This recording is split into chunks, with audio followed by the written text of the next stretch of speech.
Karen had always dreamed of traveling to London. For years, she saved up money and planned every detail of her trip. She imagined herself walking along the cobblestone streets, sipping tea at quaint cafes, and marveling at the grandeur of Buckingham Palace. Finally, the day arrived. With her suitcase packed and her camera ready, Karen boarded the plane, excited about what lay ahead. When she landed in London, everything seemed magical. The city buzzed with energy. Street performers entertained. Crowds, red double-decker buses cruised by, and the air smelled faintly of freshly baked pastries from nearby bakeries. Karen couldn't wait to explore all the famous landmarks she'd seen in movies and magazines. Her first stop? Buckingham Palace, home to the British royal family and site of the iconic changing of the guard ceremony. On the morning of the event, Karen woke up early. She dressed carefully, wanting to look presentable for photos near such a historic location. As she approached the palace gates, she noticed a large crowd already gathered. Families with children, couples holding hands, and groups of friends stood shoulder to shoulder, eagerly waiting for the guards to appear. Karen joined them, clutching her purse tightly as she tried to find a good spot. But things didn't go as smoothly as she'd hoped. The crowd kept growing larger, and people pressed closer together. Karen felt squeezed and uncomfortable. When someone accidentally stepped on her foot, she muttered under her breath, "Why are these people so rude?" Her frustration mounted as she realized she was being pushed farther back. From where she stood, she could barely see anything. Every time she tried to move forward, someone else blocked her way. As the minutes ticked by, Karen's irritation turned into outright anger. She began complaining loudly to no one in particular. "This is ridiculous," she said, rolling her eyes. "I came all this way to see the guards, and I can't even get a decent view because of everyone else." A few people nearby gave her annoyed glances, but Karen didn't care. In her mind, it wasn't fair that others were ruining her experience. Then something caught her eye. A black royal guard standing tall and still among his fellow soldiers.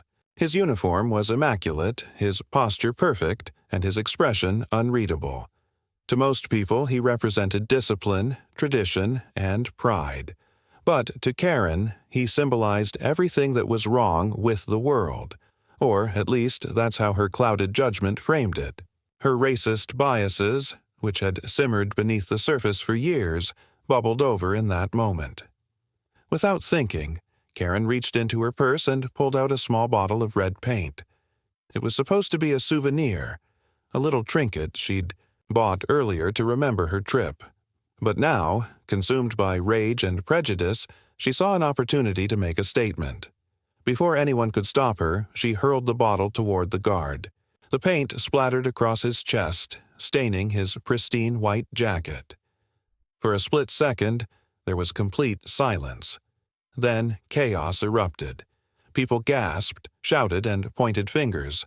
Some recorded videos on their phones, capturing the shocking scene. Others rushed to help the guard, who remained motionless, following protocol despite the humiliation. Security personnel sprang into action, surrounding Karen and pulling her away from the crowd.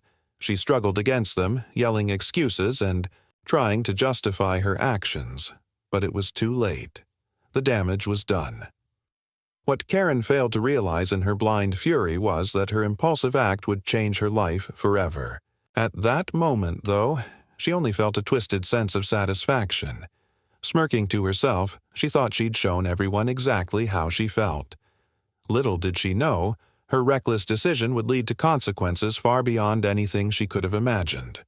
The crowd, meanwhile, was left stunned. Parents covered their children's eyes, shielding them from the ugliness they had just witnessed. Friends whispered to each other, shaking their heads in disbelief.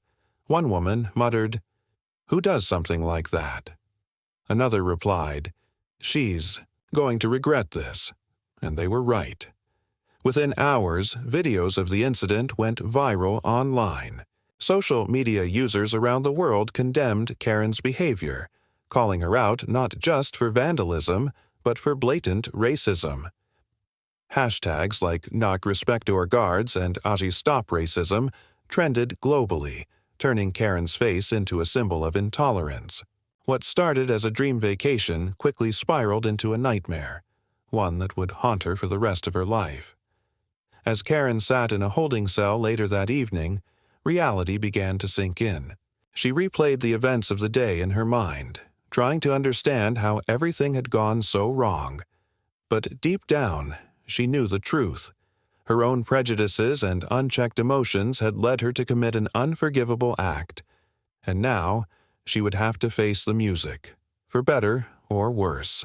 Karen's arrest marked the beginning of a chain reaction that would completely dismantle her life. As she sat in the holding cell, staring at the cold, gray walls, she tried to process what had happened. Just hours earlier, she'd been an ordinary tourist snapping photos and dreaming of Instagram likes. Now, she was a criminal. Her name splashed across headlines and her face plastered on social media for millions to see. The first blow came when videos of the incident went viral. People around the world watched in disbelief as Karen hurled the bottle of paint at the royal guard. The clip captured every detail: the smirk on her face after the act, the horrified reactions of bystanders, and the stoic dignity of the guard who didn't flinch despite the insult. Social media erupted with outrage. Comments flooded in from every corner of the globe, condemning her actions. Some called her behavior disgusting, while others labeled her a disgrace to humanity. Hashtags like "Yixiu racist Karen" and "Yixiu respect" or guards trended not just in the UK but internationally. Back home in the United States, Karen's world began to crumble even faster. Friends and family members who had once laughed at her jokes and shared holiday dinners with her started distancing themselves. Her best friend Sarah sent a curt text message saying, "I can't believe you did this. You've embarrassed us all." Even her own sister stopped answering her calls. For days, Karen scrolled through Facebook, hoping to find messages of support or understanding. Instead, she found silence, or worse, comments criticizing her. Old acquaintances unfriended her online, and neighbors whispered about her behind closed doors. Her employer, a local real estate agency where she worked as a sales representative, acted swiftly. Within 48 hours of the incident, they released a statement announcing her termination. "We do not tolerate racism or disrespectful behavior in any form," the statement read. "Karen's actions are unacceptable and reflect poorly on our company values. Effective immediately, she is no longer employed here." Losing her job was devastating. It wasn't just about the income. It was the shame of being publicly fired. Colleagues who had once praised her work ethic now avoided eye contact when passing her in public. As if losing her job and alienating her loved ones weren't enough, Karen faced mounting legal consequences. British authorities took the matter very seriously. They charged her with multiple offenses, including vandalism, assault, and racial harassment. News outlets reported that the royal guard she attacked, Corporal James Okoro, intended to press charges personally. This meant Karen wouldn't be able to sweep the incident under the rug with a simple apology. She was facing real jail time and, possibly, extradition to the UK to stand trial. Extradition requests poured in from British officials, making international headlines. Legal experts debated whether Karen could fight the charges or if she'd have to return to London to face justice. Either way, the costs were astronomical. Hiring a lawyer skilled in international law drained her savings almost immediately. Each consultation left her more anxious than the last. Her attorney warned her that pleading guilty might reduce her sentence, but Karen refused. She clung to the hope that somehow, some way, she could explain her side of the story and avoid punishment altogether. Meanwhile, the public continued to pile on. Memes mocking her circulated widely online, turning her into a punchline. Late-night talk show hosts joked about her during their monologues, eliciting laughter from audiences. One comedian quipped, "You know your vacation went wrong when you end up throwing paint at royalty." While some people chuckled at these jokes, others felt genuine anger toward Karen. Petitions demanding harsh penalties for her gained thousands, of signatures, further pressuring authorities to hold her accountable. To make matters worse, old skeletons began tumbling out of Karen's closet. Reporters dug into her past, uncovering troubling patterns of behavior. Former co-workers revealed instances where she'd made racially insensitive remarks at work. A neighbor came forward, claiming Karen had once complained loudly about too many foreigners moving into their neighborhood. Even footage from previous vacations surfaced, showing her arguing with locals in other countries over trivial matters. These revelations painted a damning picture of Karen, not as someone who'd simply lost her temper one day, but as a person whose prejudice ran deep. As the days turned into weeks, Karen became a recluse. She stopped leaving her house altogether, terrified of running into someone who recognized her. Grocery shopping, which used to be a mundane task, now felt like walking through a minefield. Every glance, every whisper seemed directed at her. She spent most of her time indoors, binge-watching TV shows to distract herself from reality. But even her favorite programs couldn't drown out the guilt gnawing at her conscience. Financially, Karen was in dire straits. Between legal fees and living expenses, she burned through her savings in record time. Desperate, she started selling off possessions. A designer handbag here, a piece of jewelry there. Each sale reminded her of how far she'd fallen. Once proud of her collection of luxury items, she now saw them as symbols of a life she could never get back. Despite everything, Karen still clung to denial. She convinced herself that the backlash was exaggerated, that people were blowing things out of proportion. It was just a stupid mistake, she told herself repeatedly. Why? Can't everyone move on? Yet deep down she knew the truth. Her actions had hurt not only the royal guard but also countless others who saw her behavior as representative of wider societal issues.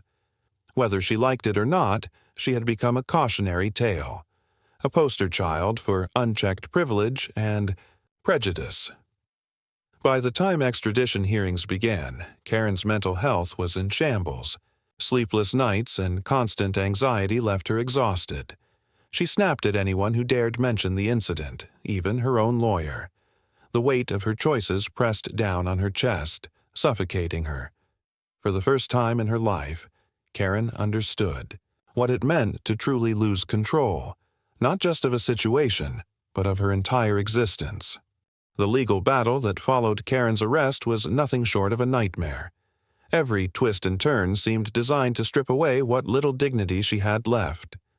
At first, she clung to the hope that her lawyer could find a loophole, some way to minimize the damage.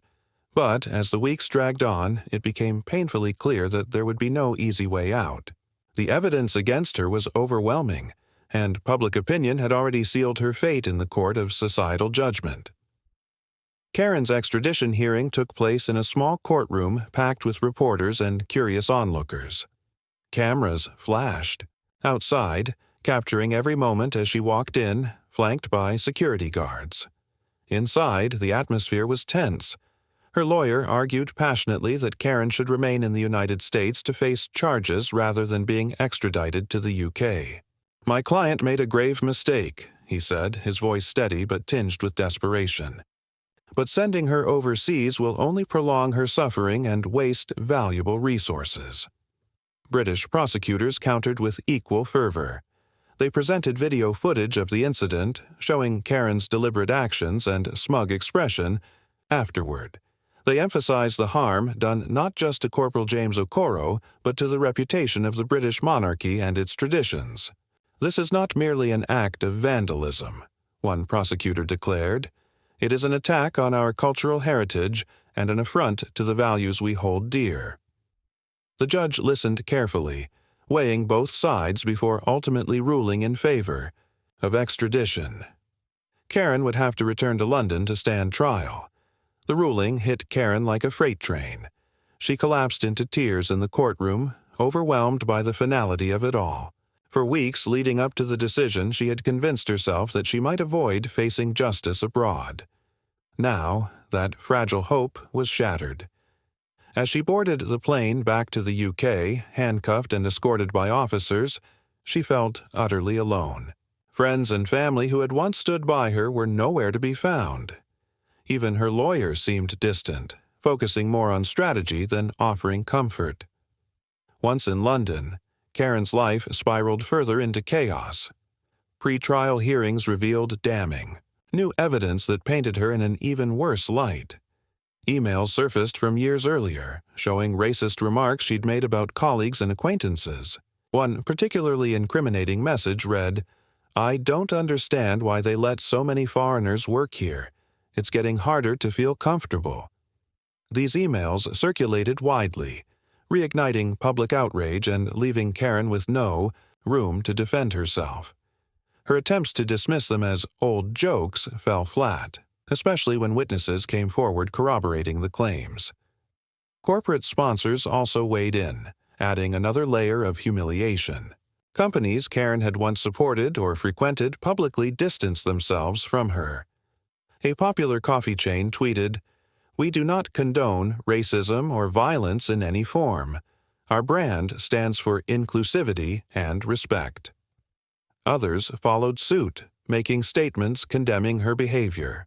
Each announcement felt like another nail in her coffin, further isolating her from society. As the trial date approached, Karen's financial situation grew increasingly dire. Legal fees had already wiped out her savings, forcing her to sell nearly everything she owned. Her house went on the market at a steep discount, yet finding buyers proved difficult. Who wanted to purchase a home associated with someone so infamous? Eventually, she managed to sell it, but the proceeds barely covered her mounting debts. Left with nothing, she moved into a tiny apartment on the outskirts of town, far from prying eyes. Despite her circumstances, Karen refused to admit fault. During pre-trial interviews, she insisted she hadn't meant to hurt anyone. "I was frustrated and angry," she told her lawyer. "I wasn't thinking straight. I didn't realize how serious it would be." But the judge and jury saw through her excuses. Videos of the incident showed her calm demeanor after throwing the paint, suggesting premeditation rather than impulse. Witnesses testified about her rude comments in the crowd before the act, reinforcing the idea that her behavior stemmed from deep-seated prejudice. Corporal James Okoro himself took the stand during the trial. Dressed in his uniform, he spoke with quiet dignity about the impact of Karen's actions. "That day, I represented not only myself, but my country and my culture," he said. "Her actions disrespected everything I stand for. But more than that, they reminded me of the challenges people of color face daily, challenges I thought we were moving past." His words resonated deeply with those in attendance, including the jury. Many wiped away tears as he described the emotional toll of the incident and his determination to rise above it. For Karen, sitting in the courtroom while James spoke was excruciating. She avoided looking at him, instead staring at her hands folded tightly in her lap. Guilt gnawed at her, though she still struggled to fully acknowledge it. Instead, she focused on survival, on finding a way to escape the consequences of her choices. Yet, the walls continued closing in. The trial concluded with closing arguments from both sides. Karen's lawyer pleaded for leniency, arguing that she had learned her lesson and deserved a second chance. Prosecutors, however, urged the court to impose maximum penalties, citing the need to send a strong message against racism and disrespect. When the verdict was finally announced, Karen sat frozen in her seat, guilty on all counts. The judge sentenced her to 2 years in prison and ordered her to pay restitution to cover damages caused by her actions. As officers led her away, Karen broke down completely. This was it, the culmination of months of fear, shame, and regret. She realized too late that her moment of anger had cost her everything: her freedom, her reputation, her relationships, and her peace of mind. And while the world moved on, debating the lessons of her downfall, Karen was left alone to confront the wreckage of her choices. Her journey was far from over, but one thing was certain: redemption wouldn't come easily, if it came at all. Karen's prison sentence was supposed to mark the end of her public ordeal, but in many ways it was only the beginning. The 2 years she spent behind bars were a harsh and humbling experience, one that stripped her of everything she thought defined her as a person. Gone were the comforts of her old life, the luxury handbags, the designer clothes, the social gatherings where she once held court. Instead, she found herself in a cold, sterile environment where survival depended on resilience and self-reflection. From the moment she entered the facility, Karen realized this would be unlike anything she'd ever faced. The other inmates had heard about her case long before she arrived, thanks to the widespread media coverage. Some glared at her with open hostility, while others whispered behind her back. A few even mocked her, calling her Paint Lady, or imitating the smirk she'd worn after attacking Corporal James Okoro. At first, Karen tried to defend herself, insisting she wasn't a bad person and that people didn't understand the full story. But her protests fell on deaf ears, and soon she learned to keep quiet. Life inside was a series of challenges. Meals were bland and served at odd hours, leaving her perpetually hungry. Showers were timed, and privacy was non-existent. She shared a cramped cell with another inmate, a woman named Rita who had been convicted of fraud. At first, Karen kept her distance, unsure whether Rita could be trusted. But over time, they formed an uneasy alliance, bonding over their shared loneliness. Rita became one of the few people Karen could talk to openly, though she carefully avoided discussing the details of her crime. The hardest part of prison wasn't the physical discomfort, it was the isolation. Letters from home stopped coming after the first few months. Her family had all but disowned her, and friends who hadn't already cut ties now treated her like a stranger. Even her lawyer, once a constant presence, grew distant, sending updates, only when necessary. Left to fend for herself emotionally, Karen spent countless nights staring at the ceiling, replaying the events that led to her downfall. She wondered if anyone would ever forgive her, or if she could ever forgive herself. Despite the bleakness of her surroundings, Karen began to notice small moments of humanity. During mandatory counseling sessions, she listened to stories from other inmates, stories of abuse, addiction, and mistakes made out of desperation. Hearing these accounts forced her to confront her own privilege. For the first time, she acknowledged that she had grown up insulated from many of the struggles others faced. Her anger toward the crowd at Buckingham Palace suddenly seemed petty compared to the hardships some women around her had endured. Counseling also gave Karen space to reflect on her racist biases. With the help of a therapist, she started examining why she had reacted so violently that day. Was it frustration, entitlement, or something deeper, a fear of losing control in a world that felt increasingly unfamiliar? These questions gnawed at her, forcing her to dig into parts of herself she'd rather ignore. Slowly, painfully, she began to see how her actions had stemmed not just from anger, but from ignorance and prejudice. Outside the walls of the prison, the world continued to move forward. Corporal James Okoro emerged as a beacon of hope and resilience. In interviews, he spoke candidly about the emotional toll of Karen's attack, but emphasized his determination to rise above it. Her actions reminded me of the work we still need to do to combat racism, he said during one televised appearance, but I refuse to let hatred define me. Instead, I choose to use my voice to inspire change. Okoro's words resonated deeply with audiences worldwide. He became a celebrated advocate for diversity and inclusion, traveling across the UK and beyond to speak at schools, community centers, and conferences.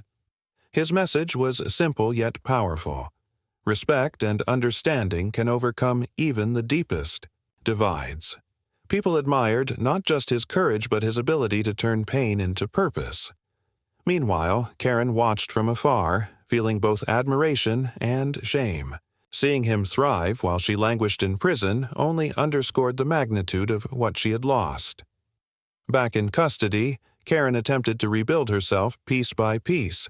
She enrolled in educational programs offered by the prison, taking classes in writing, art therapy, and conflict resolution.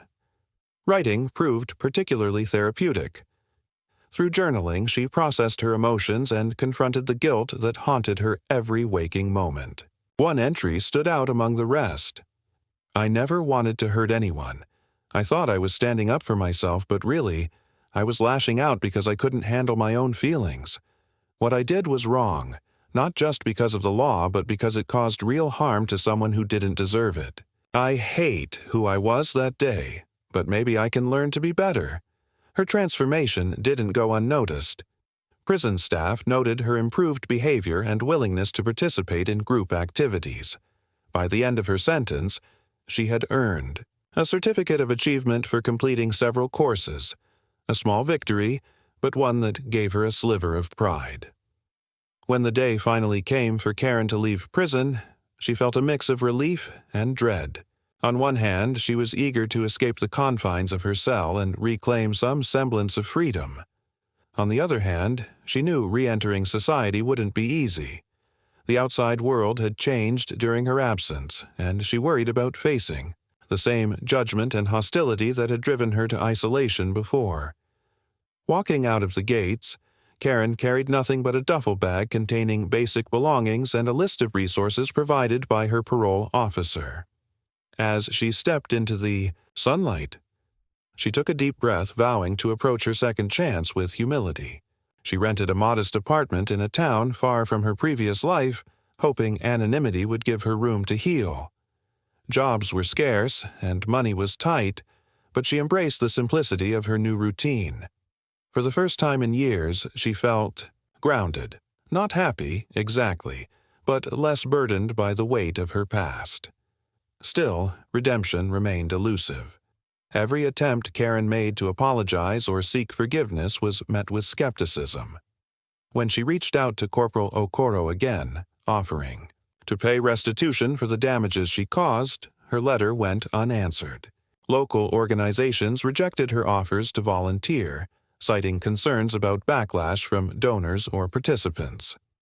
The world, it seemed, wasn't ready to forgive her. Not yet. In quieter moments, Karen allowed herself to dream of a future where she might find peace. She imagined a life where she could contribute positively to society, perhaps mentoring others who struggled with prejudice or anger management. But for now, those dreams felt distant, like stars barely visible through thick clouds. All she could do was take each day as it came, striving to be better than she had been before. Karen's journey was far from over, but one thing was certain. She had begun to understand the true cost of her actions, and the long, difficult road to redemption. Years had passed since Karen's release from prison, but the weight of her past actions still clung to her like a shadow she couldn't shake. Life after incarceration wasn't what she'd imagined, or hoped for. She had dreamed of starting fresh, of rebuilding herself into someone new, someone better. But the world had other plans. Everywhere she went, whispers followed her. Every glance seemed loaded with judgment. Redemption, it turned out, was harder to earn than she'd ever anticipated. Karen lived in a small, run-down apartment on the outskirts of a quiet town where no one knew her name. At least, not at first. She worked odd jobs to make ends meet, cleaning offices late at night, folding laundry at a local dry cleaner, and occasionally babysitting for families who didn't ask too many questions. These jobs were far removed from her previous life as a real estate agent, where she'd worn tailored suits and attended networking events. Now, she dressed in plain clothes, keeping her head down and avoiding eye contact whenever possible. It was easier that way, safer. Despite her efforts to remain invisible, reminders of her infamous past always found their way back to her. One day, while shopping at a grocery store, she overheard two teenagers talking about a viral video they'd seen online. "That lady threw paint at a guard," one of them exclaimed, laughing. Karen froze, gripping the handle of her shopping cart so tightly her knuckles turned white. Her heart raced as she debated whether to leave the cart and walk away or pretend. She hadn't heard anything. In the end, she chose the latter, hurrying through the checkout line without making eye contact with anyone. Moments like these happened more often than she cared to admit. Sometimes people recognized her face from old news articles or social media posts. They would stare, point, or whisper among themselves. Occasionally, someone bold enough would confront her directly, accusing her of being a disgrace or demanding an explanation for her behavior. Each encounter left her feeling smaller, more broken, and utterly defeated. She began to dread leaving, her apartment retreating further into isolation. Her attempts to apologize and seek forgiveness also fell flat. Early on, Karen wrote letters to Corporal James Okoro, expressing remorse for what she'd done. She poured her heart into those letters, explaining how sorry she was and promising she'd changed. But they went unanswered. Eventually, she stopped, writing altogether, realizing that words alone couldn't undo the harm she'd caused. The silence on the other end of those unopened envelopes felt heavier than any response could have been. Meanwhile, Corporal Okoro's life took a very different trajectory. After the incident, he became a symbol of resilience and dignity. He used his platform to advocate for diversity and inclusion within the military, speaking at conferences and appearing on talk shows. His story inspired countless people, and he received awards for his courage and leadership. Pictures of him smiling alongside community leaders replaced images of him standing stoically in his stained uniform. Where Karen's legacy was one of shame, his was one of triumph, a stark contrast that haunted her daily. Karen tried to keep tabs on his success from afar, reading interviews and watching clips of his speeches online. At first, she told herself she was doing it to understand the impact of her actions. But deep down, she envied him. Envy wasn't the right word. She respected him, even admired him. Yet, seeing how far he'd come only highlighted how far she'd fallen. While he rose above adversity, she remained trapped in the ruins of her own making. Occasionally, Karen allowed herself to imagine what might have been if she'd handled that day differently. What if she had taken a deep breath instead of reaching for the bottle of paint? What if she had walked away from the crowd, swallowed her frustration, and accepted that sometimes things don't go as planned? These thoughts tormented her during sleepless nights, replaying endlessly in her mind like a broken record.